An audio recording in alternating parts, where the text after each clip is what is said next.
ঘরে ঘরে ছেলে মেয়েরা প্রস্তুতি নিয়ে এসে পরীক্ষায় বসার, একটার পর একটা পরীক্ষায় বসেছে, পরীক্ষা দিয়ে দিয়ে পেনের কালি শুকিয়ে গেছে, প্রতারিত হয়ে বসে আছে, চাকরির দেখা নেই। একদিকে তারা প্রতারিত, অপরদিকে যে ঘরের ছেলে মেয়েগুলো সাধারণ পরিবারের সাধারণ ছেলে মেয়েরা, যার বাপমার টাকা আছে, ছেলে মেয়েকে এই বড় বড় ইংলিশ মিডিয়াম স্কুলে পড়তে পাঠিয়েছে, কিন্তু সাধারণ খেটে খাওয়া পরিবারের সাধারণ ছেলে মেয়ে, যে ছেলেটা যে মেয়েটা সরকারি স্কুলে পড়তো, বামপন্থী সরকার, বামপন্থী ফ্রন্ট সরকার গ্রামে গ্রামে এলাকায় এলাকায় ব্লকে ব্লকে পিছিয়ে পড়া এলাকায় সরকারি স্কুল বানিয়েছিল যাতে সাধারণ পরিবারের ছেলে মেয়েরা ভালো শিক্ষা পায়। আজকে সেই ছেলে মেয়েগুলো যে স্কুলগুলোতে পড়ছে, সেই স্কুলে যোগ্য শিক্ষকের বদলে টাকা দিয়ে চাকরি কেনা অযোগ্য অশিক্ষিতরা শিক্ষক হয়ে বসে আছে। তাদের কাছে আমাদের ঘরের ছোট ছোট বাচ্চাগুলো আজকে 8 বছর ধরে 10 বছর ধরে ক্লাস করছে। কদিন আগে পার্থ চট্টোপাধ্যায় ধরা বলল, দেখি পাড়ার চায়ের দোকানে বাজি ধরা হচ্ছে, পার্থর খাটের তলা থেকে এত টাকা পাওয়া গেছে, এরপরে অভিষেক ঢুকবে, তারপর মমতা জেলে ঢুকবে, পাড়ার চায়ের দোকানে বাজি ধরা হচ্ছে। আজকে 2 বছর 2.5 বছর পার করে পার্থ চ্যাটার্জির সব মামলায় জামিন হয়ে গেছে, খালি একটা মামলা বাকি আছে। যে কোনো দিন আর 2-1 সপ্তাহের মধ্যে আর একটা মামলায় জামিন হবে, পার্থ চট্টোপাধ্যায় মাথা উঁচু করে জেল থেকে বেরিয়ে আসবে। যেরকম এর আগে সুদীপ ব্যানার্জি, মদন মিত্র থেকে শুরু করে একটার পর একটা চোর চিটিংবাজ জেল খেটে বেরিয়ে এসে এখন বুক ফুলিয়ে নেতাগিরি করে বেড়াচ্ছে। দেখবেন কদিন পরে ওই চোর পার্থ এরকম ভাবে বুক ফুলিয়ে ঘুরে বেড়াবে। আর এদের নেতাগুলো টিভিতে বসে বলবে, ধরেছিল আমাদের দাদার বিরুদ্ধে রাজনৈতিক চক্রান্ত করে ধরেছিল, কিছু প্রমাণ করতে পারলো না, আমাদের দাদা ফিরে এসছে। দিনের পর দিন এই চলবে, বলুন তো? দিনের পর দিন এই দেখে যেতে হবে আমাদের। আপনারা জানেন আমাদের অতি বড় শত্রু, আপনারা জানেন পশ্চিমবাংলায় স্বচ্ছভাবে স্কুল কলেজ থেকে শুরু করে যাবতীয় সরকারি চাকরি স্বচ্ছভাবে পরিচালনা করার ক্ষমতা ছিল একমাত্র বামপন্থীদের। একমাত্র আমরা বামপন্থীরা সেই কাজ করেছি। যদি আপনারা দায়িত্ব দেন, যদি আপনারা সুযোগ দেন, সেই কাজ আমরা ভবিষ্যতে আবার করতে চাই। এবং সিবিআই কে আপনাদের দেখা হয়ে গেছে, বিজেপি কে আপনাদের দেখা হয়ে গেছে, ইডি কে আপনাদের দেখা হয়ে গেছে। এই মেদিনীপুরের পাড়ায় পাড়ায় গিয়ে শুভেন্দু অধিকারীরা বলেছিল, নিজেরা প্রথমে চুরি করেছিল, 10 বছর ধরে চুরি করেছে, 10 বছর ধরে জালিয়াতি করেছে, কোটি কোটি কোটি টাকা সম্পত্তি বানিয়েছে। তারপরে তৃণমূল থেকে বিজেপিতে গিয়ে বলেছে, একদিন তৃণমূলের শুভেন্দু চুরি করেছে, এবার বিজেপির শুভেন্দু তদন্ত করবে। 10 বছর ধরে জালিয়াতি করে তারপর 5 বছর ধরে বিজেপি করছে। আমরা বলেছিলাম, সেদিনও বলেছিলাম, আজকেও দাঁড়িয়ে বলছি, বিজেপির দৌড় আপনাদের দেখা হয়ে গেছে। সিবিআই কে আর কিচ্ছু করতে হতো না, সিবিআই কে আর কিচ্ছু করতে হতো না। শুধুমাত্র যদি সিবিআই ভারতের সংবিধান মেনে নিজের কাজটুকু করত, তাহলে পিসি ভাইপো সহ গোটা তৃণমূল কংগ্রেস আজকে জেলের ভেতর থাকতো। সেই কাজ ওরা করলো, সেই কাজ ওরা করবেও না, আপনারা জানেন। গতকাল থেকে শুভেন্দু অধিকারী আবার প্রেস কনফারেন্স করে পশ্চিমবাংলার কোথায় কোথায় এসআইআর করার জন্য ইলেকশন কমিশনের নিয়মকে না মেনে ভুলভাবে অফিসার নিয়োগ করা হচ্ছে তার তালিকা দিচ্ছে। এই শুভেন্দুকে দেখলে মাঝে মধ্যে মায়া হয়। কদিন পরে কালী পুজো আসছে, অনেক জায়গায় পাঠা বলি হবে, আর শুভেন্দুকে দেখলে মনে হয় এমন এক পাঠা প্রত্যেক বছর দেখে মোদী মমতার পায়ের তলায় বলি দেয়, প্রত্যেক বছর এটাকে মমতার পায়ের তলায় বলি দেয়। কি লাফালাফি, নাচন কদন, প্রেস কনফারেন্স সব করে যাচ্ছে।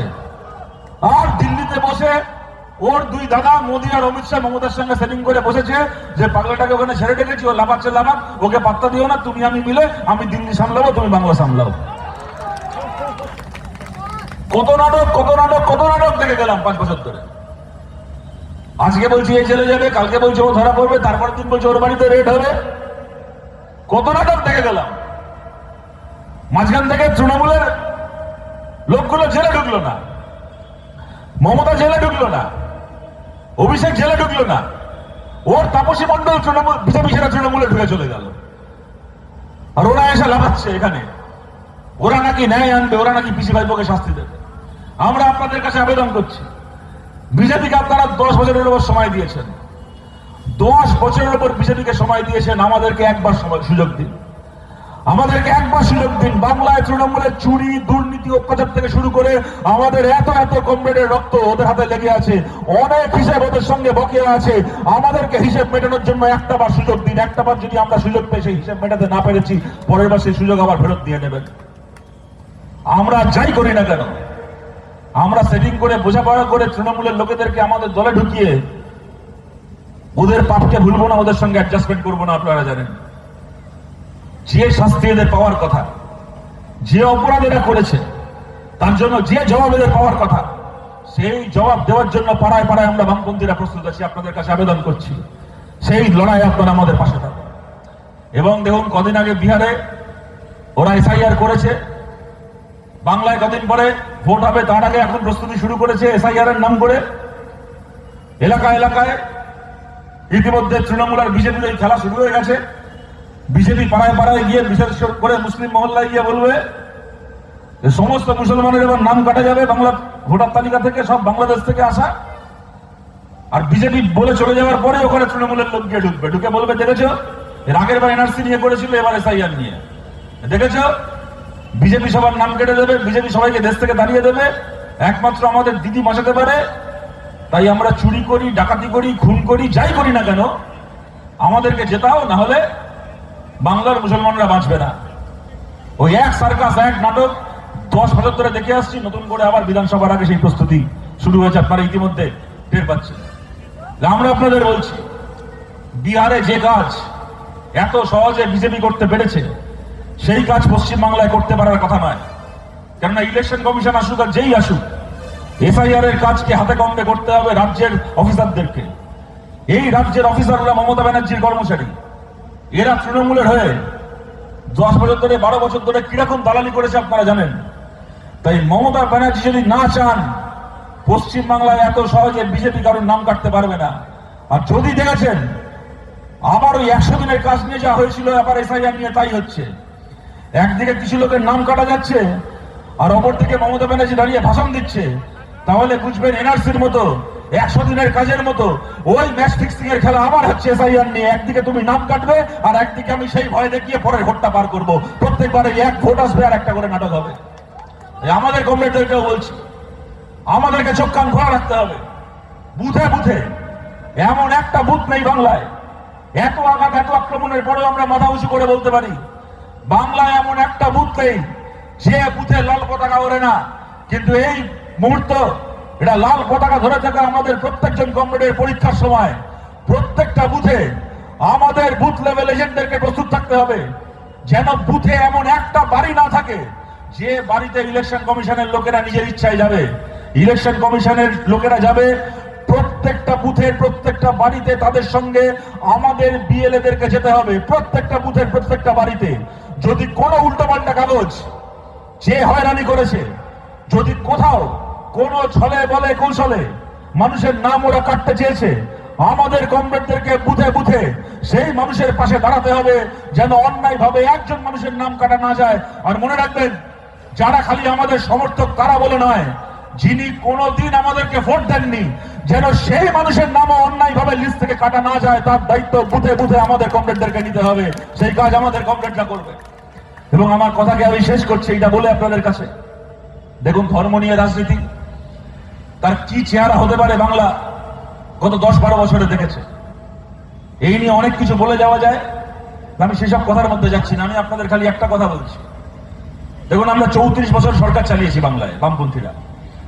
যদি প্রশ্ন করা হয় আজকে যে বাংলায় এই যে 34 বছর বামপন্থী সরকার চললো, বাংলায় যাতে প্রত্যেকজন মানুষ চাকরি বাকরি পায়, বাচ্চারা স্কুলে যায়, রাস্তাঘাট ভালো হয়, অনেক কলকারখানা হয়, উন্নয়ন হয়, এই কাজ বামপন্থীরা কত ভালো করেছে? বামফ্রন্ট সরকারকে 100 কত দেবেন? তো উত্তরে আপনি 100 দেবেন বলছেন, কেউ হয়তো দেবেন, কিন্তু কেউ হয়তো বলবেন 180 দেবো, কেউ বলবে 170 দেবো, কেউ বলবে 110 দেবো, 5 দেবো, কোনো কাজ করতে পারেনি, কেউ 100 দিতে পারেন চাইলে কেউ। কিন্তু যদি প্রশ্ন করা হয় 34 বছর বাংলায় বামপন্থী সরকার চলেছে, এই 34 বছর যেন বাংলার সমস্ত মানুষ নিজের ইচ্ছে মতো নিজের ধর্ম পালন করতে পারেন, সেইটাকে গ্যারেন্টি করার প্রশ্নে বামফ্রন্ট সরকারকে 100 কত দেবেন? আমাদের অতি বড় শত্রুকেও বলতে হবে এই প্রশ্নে বামফ্রন্ট সরকারকে 100 দেবো, একটা নম্বরকেও আমাদের কাটতে পারবে না। 34 বছর আমাদের সরকার চলেছে, কি হিন্দু কি মুসলমান বাংলার একজন মানুষ উঠে দাঁড়িয়ে বলতে পারবেন না তার নিজের ধর্ম পালন করতে কোনোদিন কোনো অসুবিধা হয়েছে। কি ছিল না আমাদের বাংলায়? দুর্গাপুজো, কালী পুজো, ঈদ, মহরম, ভাইফোঁটা, ক্রিসমাস, কি ছিল না আমাদের বাংলায়? খালি মমতা ছিল না, শুভেন্দু ছিল না, এই ধর্মের নামে উস্কানি ছিল না, রাজনীতি ছিল না, মানুষ শান্তিতে মাথা উঁচু করে সবাই নিজের ধর্ম পালন করেছেন, কোনোদিন কোনো অসুবিধা হয়নি, ভবিষ্যতেও কোনো অসুবিধা হবে না। আমরা বামপন্থীরা ভারতের মতো একটা দেশে ধর্ম নিরপেক্ষতা বলতে আমরা মনে করি ভারত ধর্ম নিরপেক্ষ দেশ। আমরা ধর্ম নিরপেক্ষতার জন্য আমাদের শরীরের শেষ রক্ত দিয়ে লড়াই করব, কিন্তু আমরা ধর্ম নিরপেক্ষ দেশ বলতে এটা বুঝি না যে দেশের সব মানুষকে নাস্তিক হতে হবে। আমাদের কাছে ধর্ম নিরপেক্ষতা মানে সব মানুষের বাধ্যতামূলক নাস্তিকতা নয়। যিনি নাস্তিক হতে চান তিনি অবশ্যই হবেন, কিন্তু আমরা ধর্ম নিরপেক্ষতা বলতে বুঝি পরমত সহিষ্ণুতা। প্রত্যেকে নিজের ধর্ম পালন করবেন, প্রত্যেকে অন্যের ধর্মকে সম্মান করবেন, কেউ অন্যের ধর্মকে অপমান করবেন না। মাথা উঁচু করে নিজের মতো করে নিজের ধর্ম পালন করবেন, এবং আপনার সেই ধর্ম পালন করার পথে যদি কোনোদিন কোনো বাধা আসে তাহলে সবার আগে আপনার পাশে গিয়ে বামপন্থীরা দাঁড়াবে, লাল ঝান্ডা আপনার পাশে দাঁড়াবে, যাতে আপনি শান্তিতে নির্বিঘ্নে নিজের ধর্ম পালন করতে পারেন। চিরকাল এই পরিবেশ বাংলায় ছিল, আমরা চাই এই পরিবেশ বাংলায় থাকুক। আর বাংলায় ধর্মের নামে উস্কানি দেওয়া, ধর্মের নামে দাঙ্গা লাগানো, ধর্মের নামে মানুষকে খেপিয়ে দিয়ে ভোট করার চেষ্টা যারা করবে, সে হিন্দু হোক আর মুসলমান হোক, তারা একসঙ্গে জেল খাটবে, এমন বাংলা আমরা তৈরি করতে চাই। এই লড়াই আপনাদের সবার কাছে আবেদন করছি, আপনারা আমাদের পাশে থাকুন। আপনাদের কাছে এই কতগুলো কথা বলে অনেক দেরি হয়েছে, আমি আর বেশিক্ষণ আমার কথাকে না বাড়ি আপনাদেরকে আটকে না রেখে আগামী লড়াই নিশ্চয়ই আবার দেখা হবে।